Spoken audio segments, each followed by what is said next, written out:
புகலிடம் இயேசு ரட்சகர் பாரினில் பலியாக மாண்டாரே. பாவிக்கு புகலிடம் இயேசு ரட்சகர் பாரினில் பலியாக மாண்டாரே. பரிசுத்தரே பாவமானாரே பரமான சிலுவை சுமந்தவரே. பாவிக்கு புகலிடம் இயேசு ரட்சகர் பாரினில் பலியாக மாண்டாரே. கர்த்தருக்குள் அன்பானவர்களே, அனுதினமும் கிறிஸ்துவுடன் தியான வேளைக்கு உங்களை அன்புடன் அழைக்கிறோம். இன்றைய தியானத்திற்கான வேத வாசிப்பு யோனா 3ஆம் அதிகாரம் வசனங்கள் 1 முதல் 10 வரை. தியானத்திற்கான தலைப்பு இரட்டும் சாம்பலும். அவர்கள் தங்கள் பொல்லாத வழியை விட்டு திரும்பினார்கள் என்று தேவன் அவர்களுடைய கிரியைகளை பார்த்து மனஸ்தாபப்பட்டு அதை செய்யாதிருந்தார். யோனா 3:10.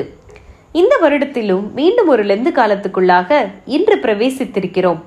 இன்றிலிருந்து வரும் 40 நாட்களை அர்ப்பணிப்போடும் உபவாசத்தோடும் கருத்தாக நினைவு கூறுவோர் ஒரு புறம் இருக்க, தங்களை இந்நாட்களில் உறுத்து அதன் மூலம் மற்றவர்களுக்கு உதவிடும் எண்ணத்தோடும் சிலர் செயற்படுவர்.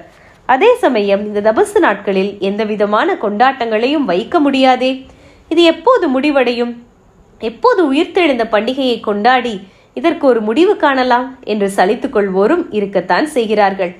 இரட்டிலும் சாம்பலிலும் இருப்பது மனம் திரும்புதலின் அடையாளமாகவே அந்நாட்களில் காணப்பட்டது.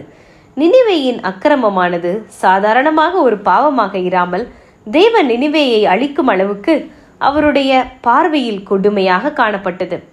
ஆனாலும் அழிப்பதற்கு முன்பதாக ஒரு எச்சரிப்பின் சத்தத்தை யோனா தீர்க்கர் மூலமாக தேவன் நினிவே மக்களுக்கு கொடுக்க நினைத்தார். அதற்கு யோனா பின்னின்ற போதிலும் தேவன் தாம் நினைத்தபடியே யோனாவை கொண்டு அதை செய்து முடித்தார்.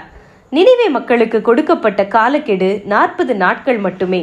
அவர்கள் தேவனை விசுவாசித்து பெரியோர் முதல் சிறியோர் மட்டும் மிருக ஜீவன்கள் முதற்கொண்டு உபவாசித்து இரட்டுடுத்தி சாம்பலில் உட்கார்ந்தார்கள்.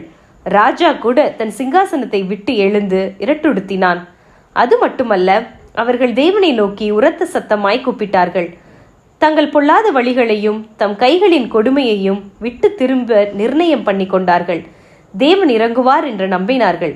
தேவன் அவர்கள் தங்கள் பொல்லாத வழிகளை விட்டு திரும்பினார்கள் என்று கண்டு தாம் செய்ய நினைத்த தீங்கை குறித்து மனஸ்தாபப்பட்டு அதை செய்யாமல் விட்டார். அன்பானவர்களே, இன்று நமக்கு லெந்து காலம் மாத்திரமல்ல, தினமும் மனம் திரும்ப வேண்டியவர்களாக இருக்கிறோம். அதற்கு நம்மை பயிற்றுவிக்க இந்த நாட்களை பயன்படுத்திக் கொள்வோம். முதலாவது, தேவன் வெறுக்கும் காரியங்கள் நம்மில் இருந்தால் மனம் திரும்புவோம். தேவனோடு உள்ள உறவில் பலப்படுவோம்.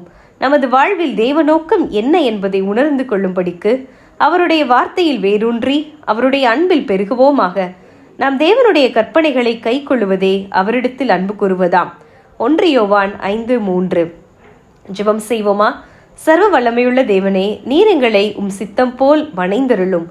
கிருபையாய் தந்த இந்த லெந்து நாட்கள் எங்கள் ஆவிக்குரிய வாழ்விற்கு பலனுள்ளதாய் இருக்க ஜெபிக்கிறோம். ஆமேன்.